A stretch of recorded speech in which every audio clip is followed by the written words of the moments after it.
자, 요거.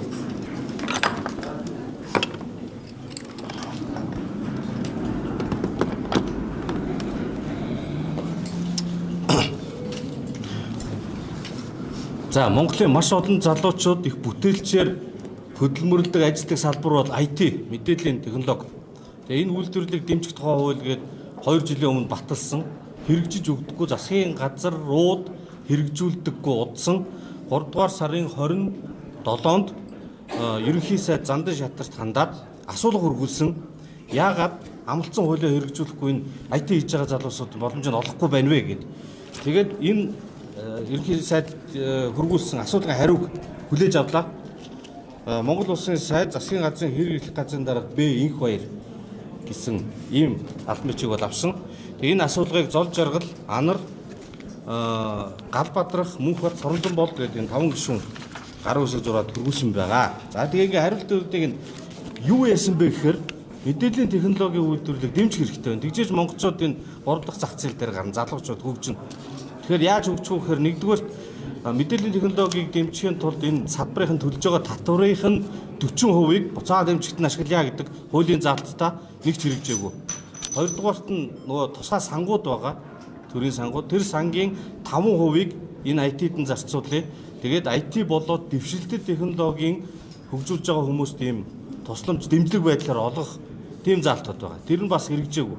Гуравдугаарт нь төр хувийн хвшлийнхээ өмнөөс програм хөгжүүлээд ажил хийгээд зах зээлийн аваад байдаг. Энийг яагаад байгаа юм бэ гэдээ асуулт тавьсан. За иймэрхүү асуултуудын хариултыг бол ирүүлсэн байна. Гэхдээ хариулт нь ерөнхийдөө өмнө ингээд энэ ажлыг орхигдуулсан байна. Одоо бид нэр анхаарах гэж байна. Одоо бид нэр ийм ажлууд хийх гэж байна гэсэн хариултууд байна. За юуны өмнө ингээд энэ мэдээллийн IT-г яагаад дэмжихгүй бол болохгүй вэ гэхээр Монголын хамгийн сайн IT бүтээлч толгоонууд чинь нэг бол төсвөөс цалинждаг. Нөгөө төсвөөс худалдаа авалтын хамгийн том худалдаа авалт нь бол төр. Тэгээд тэр нь ингээд намын хүрээлэлээр явдаг юм шудраг бус тогтолцоо үүсэж байгаа. Эсвэл цэвэр зах зээлхээр зах зээл нэг жоох өрсөлдөө маш их цөө өдөг компаниуд байна. Бусд нь ингээ гараа явуулчлаа. Одоо ингээд бид нар харьцуулаад байдаг тэр Европ, Зүүн Азийн мундаг улсууд байтугай манай хажууд байгаа Төв Азийн Станы улсуудад Монголоос хамаагүй илүү болоод хамаг залуучууд хийж гараа явуулж байна. Тийм болохоор Монгол залуучууд энд үлдээх хэрэгтэй. Тэгээд нөгөө 40%-ийг ингээд салбарын төсөнд татврын 40%-аар нь буцаагаад санхүүжүүлэх дэмжих ийм залтаа. Тэгтэл 40% нь хэдэн төгрөгийг мэдэхгүй байна. Энэ хариу дээр бол хэд гэдгийг нь бол мэдээгүй байна.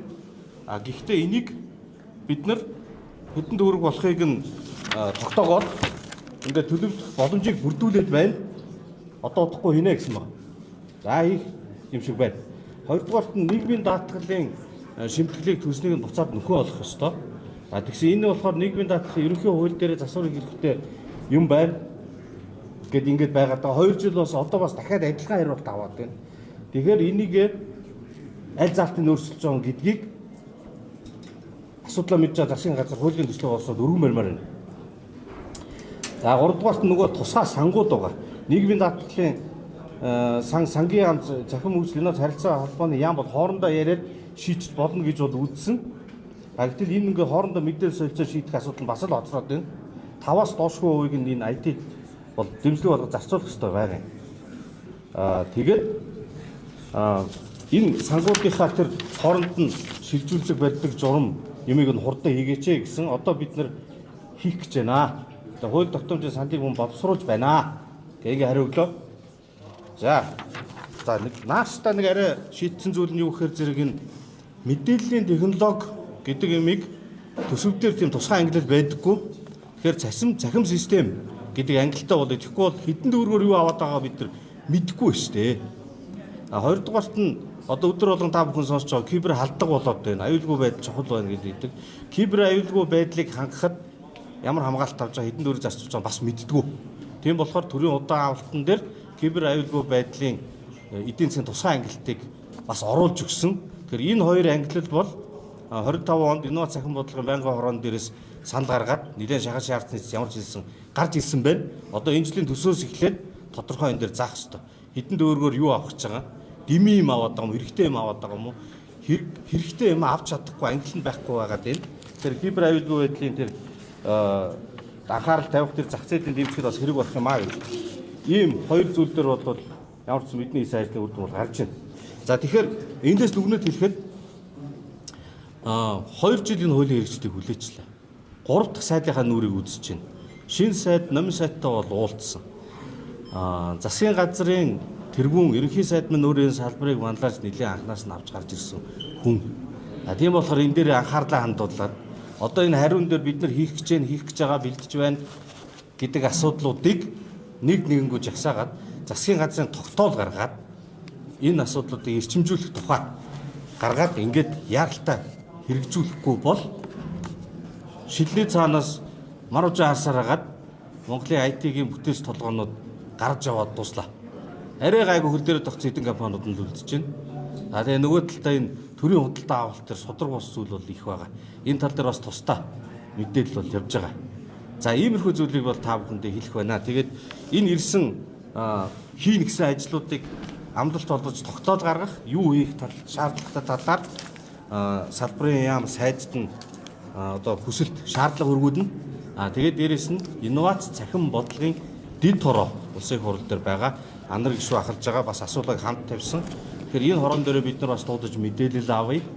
Би бол тэр хорон зүгээр гишүүнээр одоо нэмэгдэж орох гэж хүсэлтээ өгсөн байгаа. Тэгээд энэ хүрээнд энийг хэрэгжүүлэхэд бол 5 гишүүн гэж ажлын хэсэг байгуулсан байсан. За энэ ажлын хэсэг маань улсын хурлын одоо бүтцийн үйл ажиллагааны өөрчлөлтөөс болоод банк орол байхгүй болсон. Гэхдээ ажлын хэсэг санаасан гишүүд нь байгаа учраас бид нар араас нь явж үр дүнд хүрэх ёстой. Тэгэхээр энийг бол одоо анар гишүүний ахалсан дэд хорооны хүрээнд өргөжлүүлээд хяналтаа тавиад засгийн газар шаардаж явна.